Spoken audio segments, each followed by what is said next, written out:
আসসালামু আলাইকুম সুপ্রিয় শিক্ষার্থী বন্ধুরা, আশা করি সবাই ভালো আছো এবং সুস্থ আছো।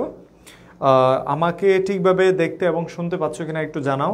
আজকের ক্লাসে তোমাদের সিভিক্সের যে টপিক আছে, আমি যেটা তোমাদেরকে পড়াচ্ছিলাম, বিশেষ করে তোমাদের প্রথম পত্রের তৃতীয়দের আজকের তৃতীয় লেকচারে আমরা এসেছি। অল্প সময় নিব, যেইটুকু পড়াবো সেটুকু তোমাদের যাতে কাজে আসে সেভাবে আমি পড়ানোর চেষ্টা করব।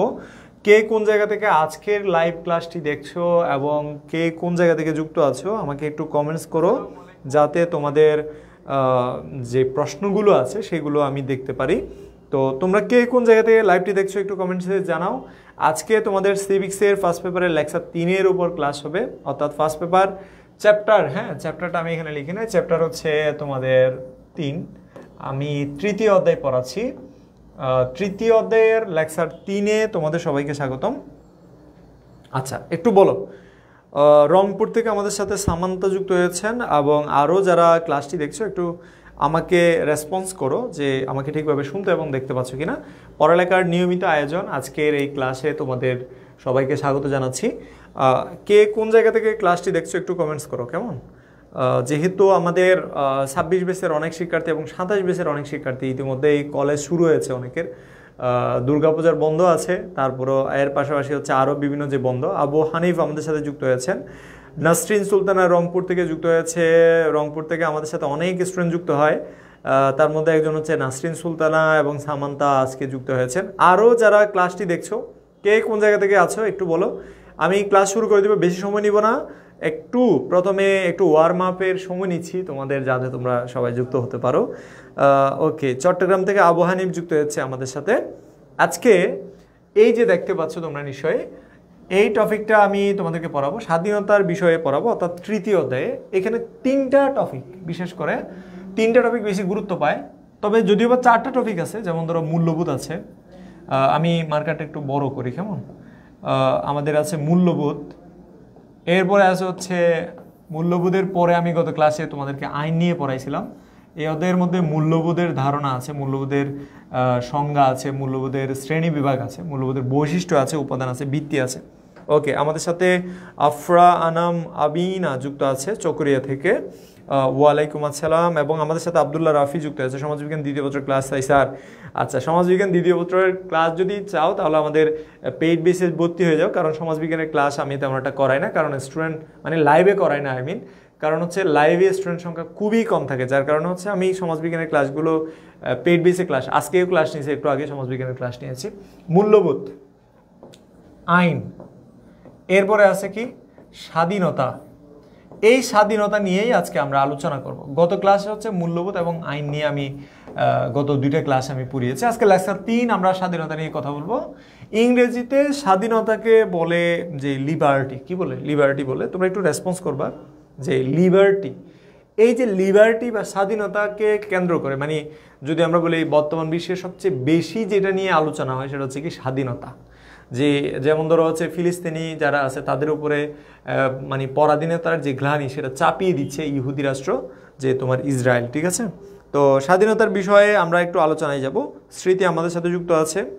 তো এখানে যে বিষয়টা দাঁড়াচ্ছে সেটা হচ্ছে কি, যে স্বাধীনতা কি আসলে? স্বাধীনতা এক একজনের দৃষ্টিভঙ্গিতে এক এক রকম। কেউ বলতেছে যে মনের যা মন চায় তা করতে পারার যে অধিকার, সেটাকে স্বাধীনতা বলতেছে। আবার কেউ বলতেছে না, যা ইচ্ছা তা করতে পারলে সেটা তো স্বাধীনতা নয়, বরং এটা উশৃঙ্খলতা। তো অনেকে আবার বলতেছে যে উশৃঙ্খলতাও না, অবাধ স্বাধীনতাও না, যে নিয়মতান্ত্রিক স্বাধীনতায় আমরা বিশ্বাসী।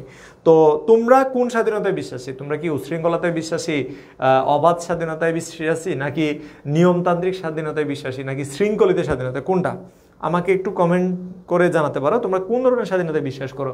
ইংরেজিতে এটাকে বলে লিবার্টি। কি বলে? লিবার্টি। এই যে লিবার্টি শব্দটা আসছে লিবার শব্দ থেকে। কি থেকে?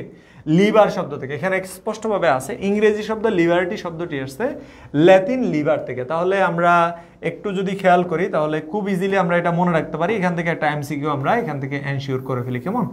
একটা নাম্বারের এমসিকিউ আমরা ক্লিয়ার করে ফেলি। সেটা হচ্ছে কি, এই যে লিবার যে শব্দটা, এই লিবার শব্দটা আসছে মানে একটা ল্যাটিন শব্দ হিসেবে। এই ল্যাটিন শব্দ থেকেই ইংরেজি লিবার্টি শব্দটা আসছে।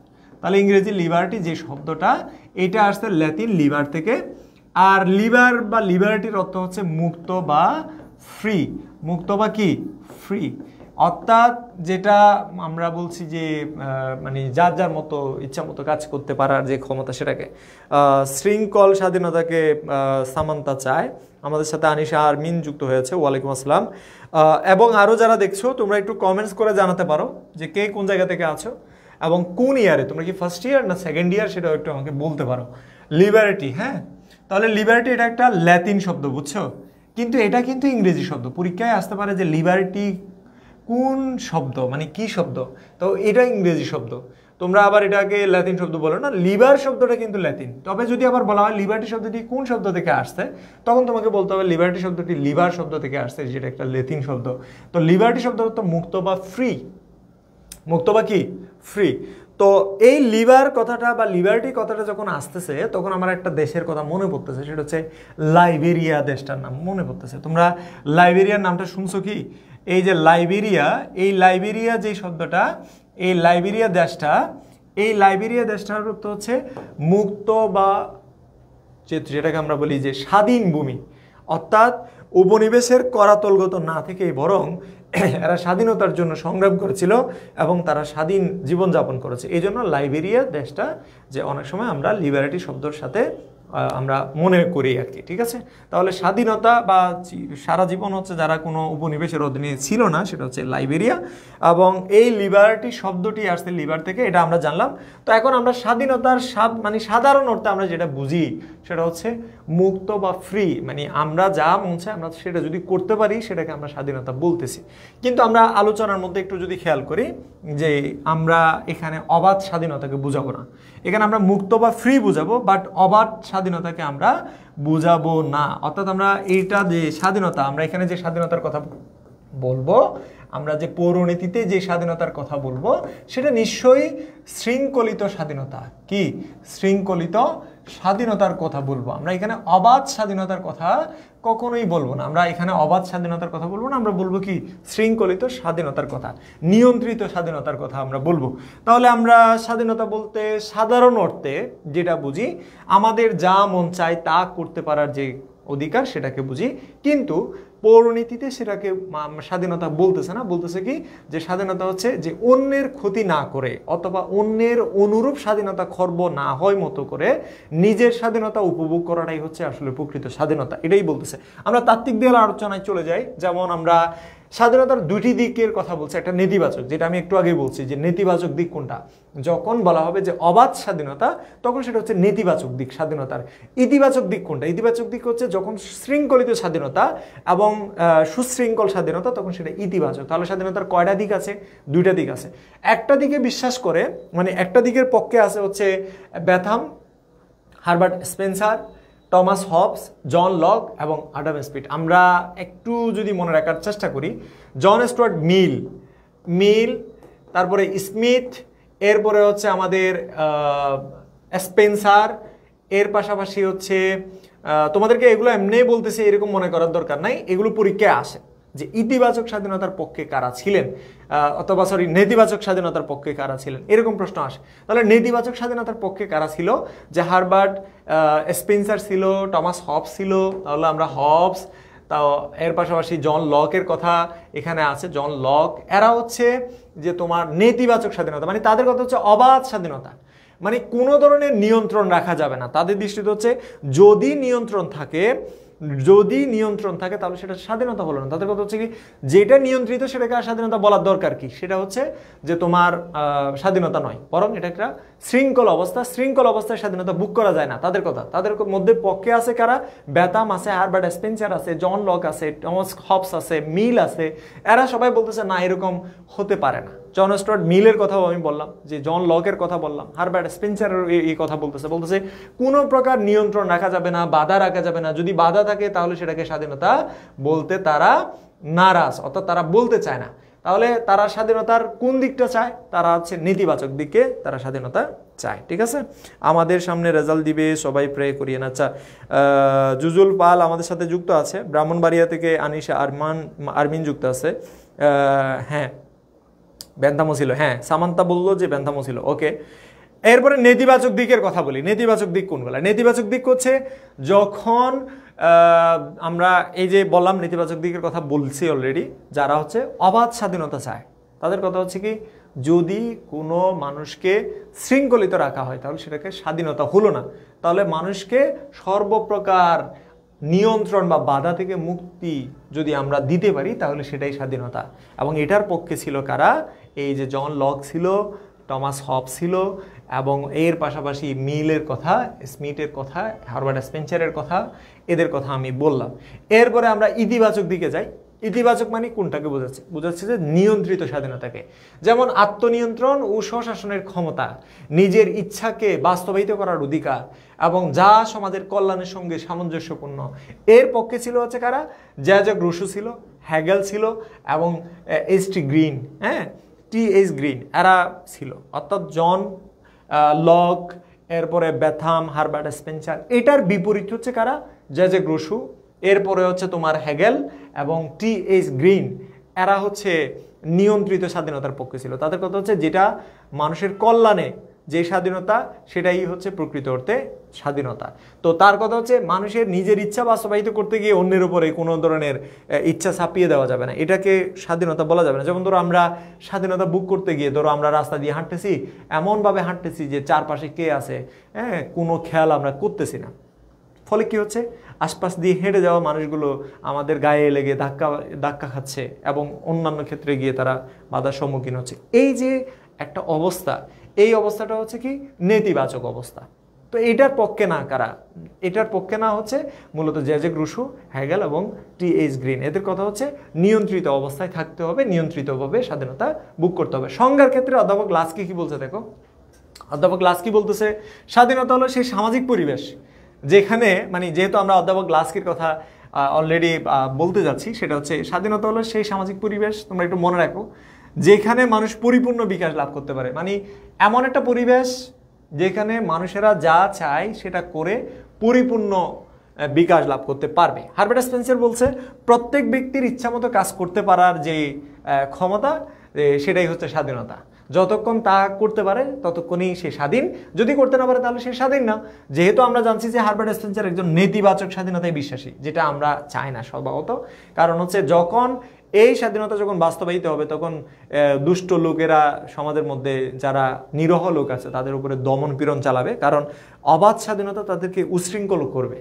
এক্ষেত্রে গিয়ে হারবার্ট স্পেন্সার বলতেছে না, প্রত্যেক ব্যক্তির ইচ্ছা মতো কাজ করতে পারলে সেটাকে আমরা স্বাধীনতা বলতে পারি, যতক্ষণ না তার কাজ অন্যের স্বাধীনতা ক্ষতি করে। অর্থাৎ আমি আমার ইচ্ছা মতো করবো কিন্তু অন্যের ক্ষতি না করলেই হলো, এটাকে স্বাধীনতা হিসেবে মনে করে।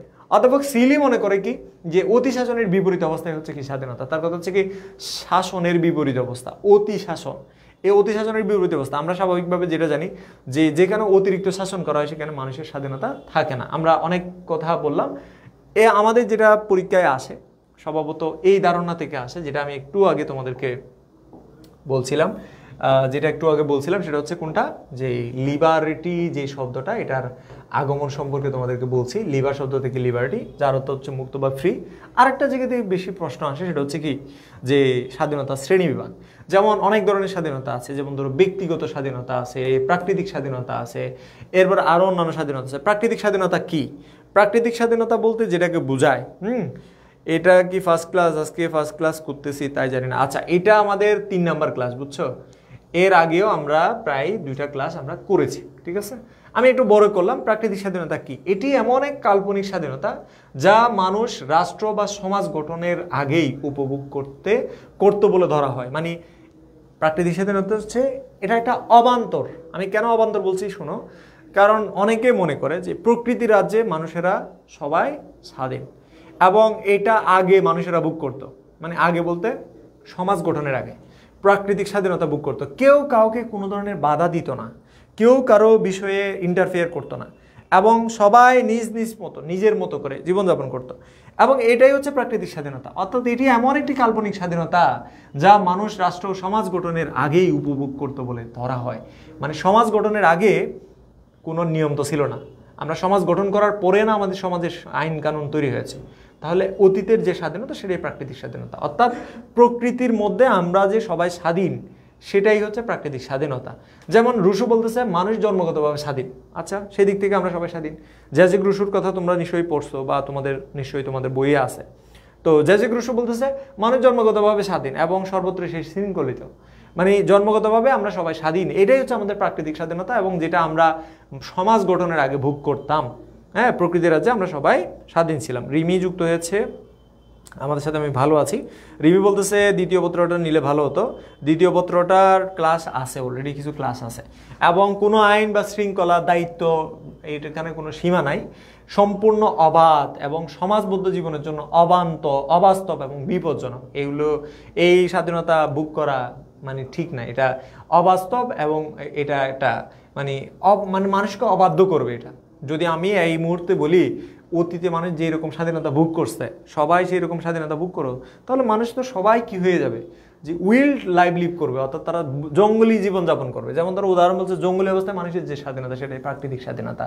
হ্যাঁ, মানুষের কোনো নিয়ম কারণ ছিল না। দ্বিতীয়ত হচ্ছে ব্যক্তিগত স্বাধীনতা, যেমন নিজের পছন্দ মতো ধর্ম পালন করার অধিকার, ব্যক্তিগত গোপনীয়তা রক্ষার অধিকার, মত প্রকাশের স্বাধীনতা, জামিন পাওয়ার অধিকার, এগুলো হচ্ছে কি যে তোমার ব্যক্তিগত স্বাধীনতা। ব্যক্তির নিজের জীবন ও ব্যক্তিগত বিষয়াবলীর উপর পূর্ণ অধিকার সে ভোগ করবে, তখন সেটাকে বলে ব্যক্তিগত স্বাধীনতা। অর্থাৎ আমি ব্যক্তি হিসেবে পরিবার গঠনের অধিকার, সমাজে বসবাস করার অধিকার, মত প্রকাশের অধিকার, স্বাধীনভাবে চলাফেরা করার অধিকার, এই যে অধিকারগুলো এগুলোই হচ্ছে আমাদের কি যে ব্যক্তিগত স্বাধীনতা। বুঝতে পারছো? এবং এটি মানুষের মানবাধিকার হিসেবেও গণ্য করা হয়। এই ব্যক্তিগত অধিকারকে মানবাধিকার হিসেবেও অনেকে গণ্য করে। ঠিক আছে, এই জিনিসটা আমরা মনে রাখবো। এরপরে আছে হচ্ছে আমাদের সামাজিক স্বাধীনতা। সামাজিক স্বাধীনতার মধ্যে কি, সমাজের একজন মানুষ হিসেবে আমরা যে স্বাধীনতা ভোগ করি, যেমন ধরো সমাজের সকল ব্যক্তি সমান ও সমান সুযোগ ভোগ করতে পারবে, এটি হচ্ছে স্বাধীনতা। যেমন ধরো জাত পাত ধর্ম বর্ণ নির্বিশেষে সমাজের সকলের সমান যে অধিকার, সকলের জন্য শিক্ষা স্বাস্থ্য ন্যায় বিচার নিশ্চিত করা, এগুলো সামাজিক অধিকারের মধ্যে পড়ে। এবং সামাজিক অধিকারগুলো ছাড়া আসলে আমরা ওইভাবে সামাজিকভাবে জীবনযাপন করতে পারি না। একজন মানুষের জন্য যেটা দরকার সেটা হচ্ছে সামাজিক অধিকার। এটি সমাজের মধ্যে সমতা এবং সমাজের মানুষের মধ্যে যে পারস্পরিক যে সৌহার্দ্যপূর্ণ সম্প্রীতি সেটা গড়ে তুলতে সহায়তা করে। এরপরে আছে হচ্ছে রাজনৈতিক স্বাধীনতা। রাষ্ট্রের একজন নাগরিক হিসেবে রাষ্ট্রের কাজে অংশগ্রহণের যে স্বাধীনতা, রাষ্ট্র পরিচালনা অংশগ্রহণের যে স্বাধীনতা, যেমন ধরো ভোট দেওয়ার অধিকার, রাজনৈতিক স্বাধীনতা। এরপরে হচ্ছে নির্বাচনের প্রতিদ্বন্দ্বিতা অর্থাৎ ভোটে দাঁড়ানোর অধিকার, রাজনৈতিক স্বাধীনতা। রাজনৈতিক মত প্রকাশের অধিকার, রাজনৈতিক স্বাধীনতা। রাজনৈতিক দলে যোগ দেওয়ার স্বাধীনতা, রাজনৈতিক স্বাধীনতা। এটাকে বলে গণতন্ত্রের প্রাণ। এটাকে কি বলে? গণতন্ত্রের প্রাণ বলে। তাহলে রাজনৈতিক স্বাধীনতা এটা গণতন্ত্রের প্রাণ। আমাদের সাথে যুক্ত আছে, অনেকেই যুক্ত হয়েছে ইতিমধ্যেই। আচ্ছা, রাইমা আফরুদ রিমি বলছে, শেয়ার করেছে, thank you so much Rimi.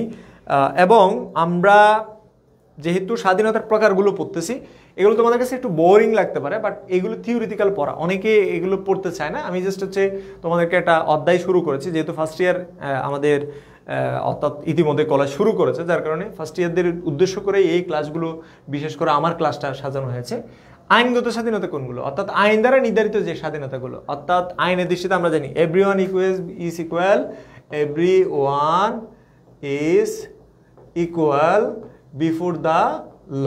এই যে কথাটা, এটা হচ্ছে আইনের শাসনের মূল কথা। এবং বিফোর দ্য ল এই যে কথাটা, এটার মানে হচ্ছে আইনের দৃষ্টিতে সবাই সমান। এটাই আইনগত স্বাধীনতার মূল ভিত্তি। অর্থাৎ এটা ছাড়া কেউ আইনগত স্বাধীনতা ভোগ করতে পারে না। ঠিক আছে? তো আইনগত স্বাধীনতার ক্ষেত্রে যেমন আদালতে গিয়ে বিচার দেওয়ার অধিকার তোমার আছে, যথাযথ প্রক্রিয়ায় বিচার পাওয়ার অধিকার তোমার আছে, অন্যায়ভাবে কারাবন্দী না হওয়ার অধিকার তোমার আছে, এগুলো আইনগত স্বাধীনতা। তোমাকে চাইলে কেউ জোর করে জেলবন্দি করতে পারবে না, তোমাকে চাইলে কেউ জোর করে কারাবন্দি করতে পারবে না। তুমি যথাযথভাবে আইনি প্রক্রিয়ায় নিজের সম্পত্তি ভোগ করার অধিকার, হ্যাঁ, আইনি প্রক্রিয়ার মাধ্যমে নিজের যে অধিকার সেগুলো পাওয়ার অধিকার, এগুলো সব আইনি অধিকার। অর্থনৈতিক স্বাধীনতা কোনগুলা? যেমন ধরো আমাদের অভাব দূর করার জন্য আমরা যে কাজগুলো করি সেগুলোকে হলো অর্থনৈতিক কর্মকাণ্ড। অর্থাৎ আমরা অর্থনৈতিক কর্মকাণ্ড করতে গিয়ে অনেক সময় বিভিন্ন বাধার সম্মুখীন হয়। যেমন ধরো বিভিন্ন সময় হচ্ছে অর্থনৈতিকভাবে মানে অনেকে চাকরি থেকে ছাঁটাই করে না, এই যে ছাঁটাই করা হয় এটা এক ধরনের মানুষকে অর্থনৈতিক অধিকার থেকে বঞ্চিত করা। আবার ব্যবসা বাণিজ্য করতে না দেওয়া, অর্থনৈতিক অধিকার থেকে বঞ্চিত করা। যেমন ধরো কাজের সুযোগ, এটা আমাদের অর্থনৈতিক স্বাধীনতা। আমরা চাইলে যে কোনো কাজ করার যে অধিকার সেটা আমাদেরকে অর্থনৈতিক স্বাধীনতার মাধ্যমে দেওয়া হয়েছে। খাদ্য, বাসস্থান, শিক্ষা এবং চিকিৎসার নিশ্চয়তা অর্থনৈতিক স্বাধীনতা।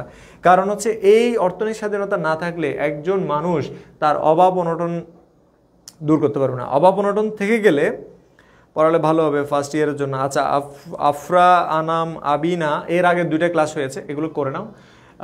এগুলো তোমরা আমাদের পড়ালেখা পেজে পাবে, সেই সাথে আমাদের ইউটিউব চ্যানেলেও পাবে। আর যারা একদম কোর্স আকারে পড়তে চাও তোমাদেরকে বলবো মাত্র 2000 টাকায় আমাদের ফুল কোর্স।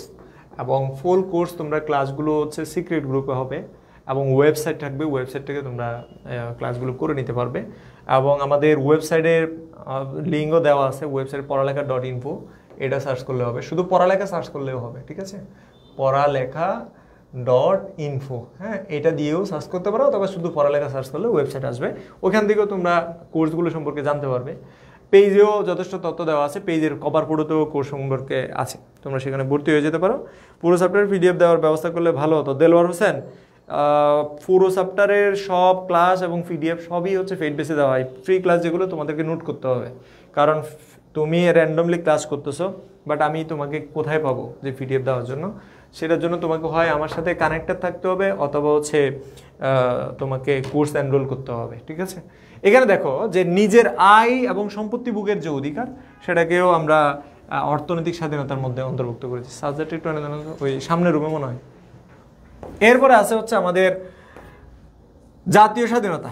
জাতি হিসেবে যে একটা জাতির যে স্বাধীনতা সেটাকে বলে জাতীয় স্বাধীনতা। মানে নিজেরা যখন নিজেদের সিদ্ধান্ত নিতে পারবো তখন সেটাকে বলে জাতীয় স্বাধীনতা। নিজেরাই নিজেদের সিদ্ধান্ত যখন নিতে পারবো তখন সেটাকে কি বলবে?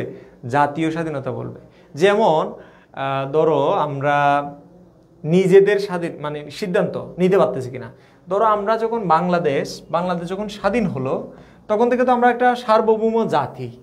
এই বাংলাদেশের যারা শাসন ক্ষমতায় আসে তারা সিদ্ধান্ত নেওয়ার ক্ষেত্রে যদি বিদেশি কোনো সংস্থার কি নিতে হয়, পরামর্শ নিতে হয়, তাহলে ধরে নিতে হবে বাংলাদেশ এখনো কি হয় নাই, স্বাধীন হয় নাই। অর্থাৎ জাতীয় স্বাধীনতা আমরা বুক করতে পারতেছি না। আমরা এখনো যে হয় পরাধীন রয়ে গেলাম, নয়তো হচ্ছে জাতীয় স্বাধীনতা আমরা বুক করতে পারছি না। তাহলে জাতীয় স্বাধীনতা কি? যে জাতি হিসেবে আমরা নিজেরাই নিজেদের সিদ্ধান্ত গ্রহণ করতে পারবো, এটাই হচ্ছে জাতীয় স্বাধীনতা।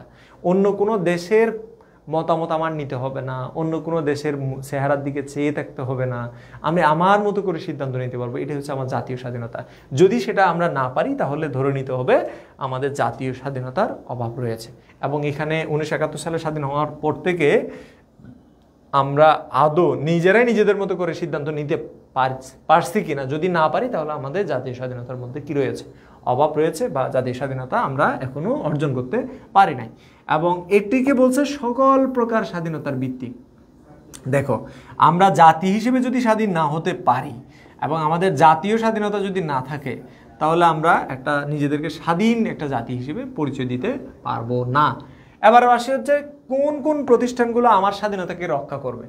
যদি সেই প্রশ্ন আসে তাহলে স্বাধীনতার রক্ষা কবচের কথা আসবে।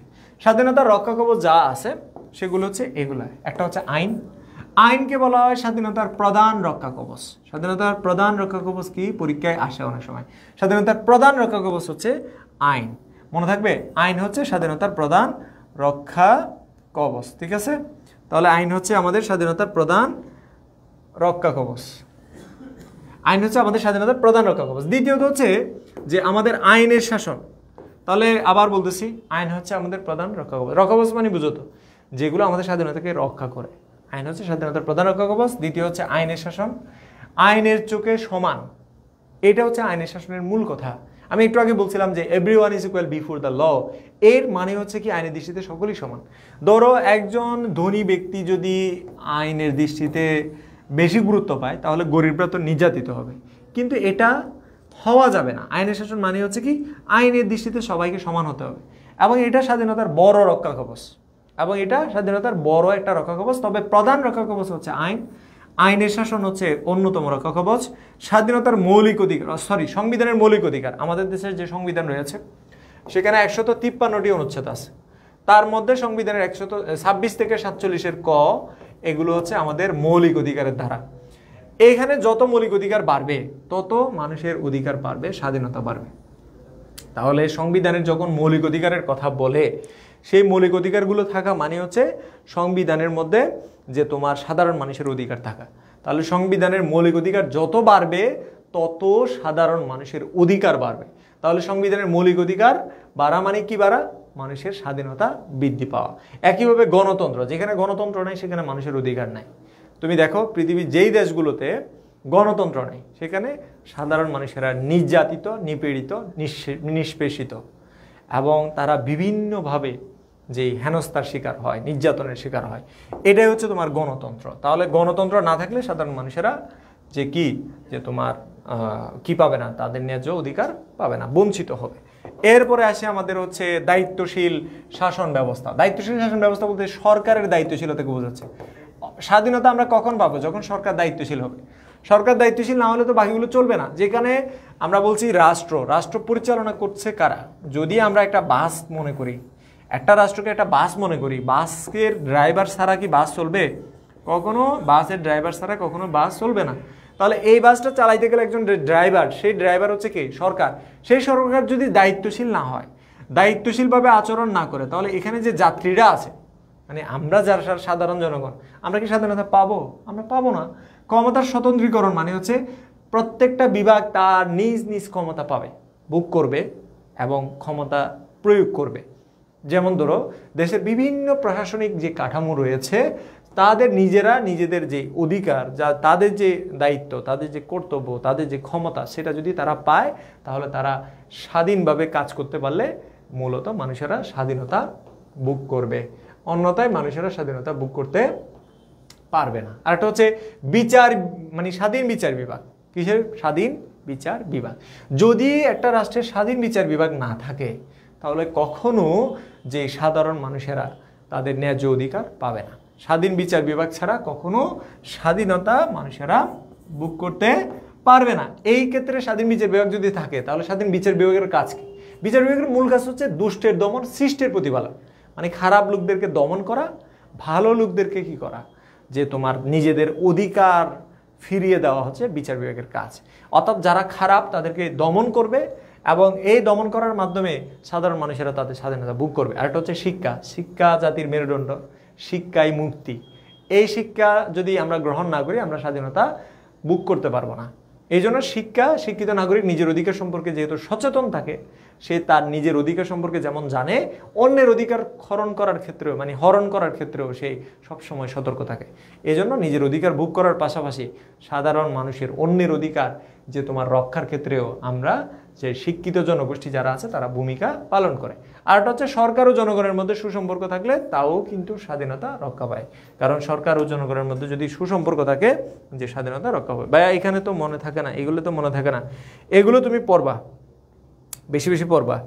আমাদের সামনে রেজাল্ট দিবে, সবাই প্রে করি না। আচ্ছা ঠিক আছে, ইনশাল্লাহ। কীভাবে পড়বো ভাইয়া? পয়েন্ট আকারে। এই যে পয়েন্ট আকারে যেভাবে আছে ওইভাবে পড়লেই হবে। ভালো করে তুমি বইয়ের মধ্যে দেখে দেখে পড়ো। যদি গণমাধ্যম স্বাধীন না থাকে, যেমন ধরো গণমাধ্যম যদি স্বাধীন না থাকে, কোথায় নির্যাতিত হচ্ছে, কোথায় নিপীড়িত হচ্ছে, কোথায় আক্রমণ হচ্ছে মানুষের উপরে, সেই নিউজগুলো যদি আমাদের সামনে না আসে আমরা প্রতিবাদ জানাতে পারবো না। ফলে প্রতিবাদ না জানালে অন্যায়, অবিচার, দুঃশাসন, অপশাসন, অপকৌশল সব কিছু থেকে যাবে, পরিবর্তন হবে না, মানুষ স্বাধীনতা ভোগ করতে পারবে না।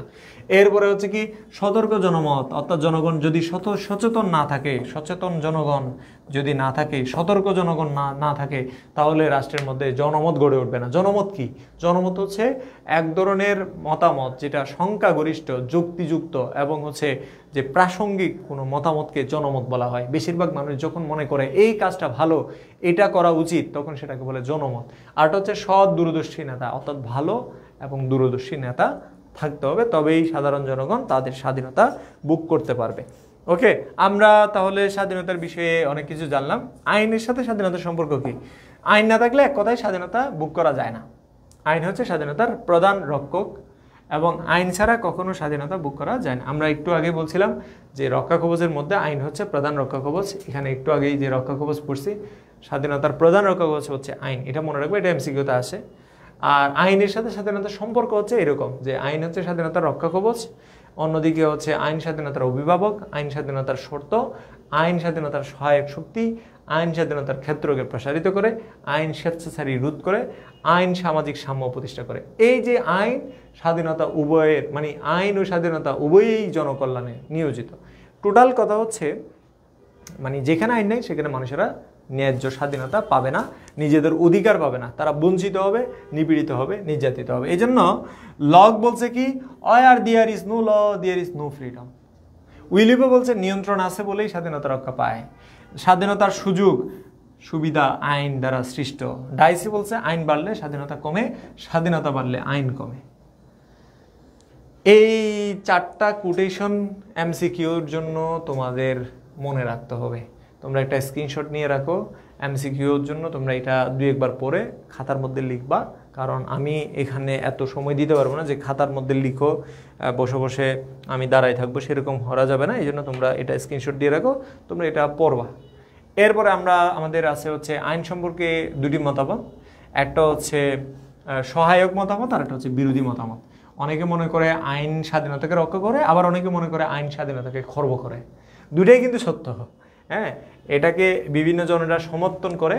সহায়ক মনে করে যারা মনে করে আইন স্বাধীনতাকে রক্ষা করে, এরিস্টটল মনে করে, জন লক মনে করে, রুসো মনে করে, উইলুবি মনে করে, বার্কার মনে করে, লাস্কি মনে করে।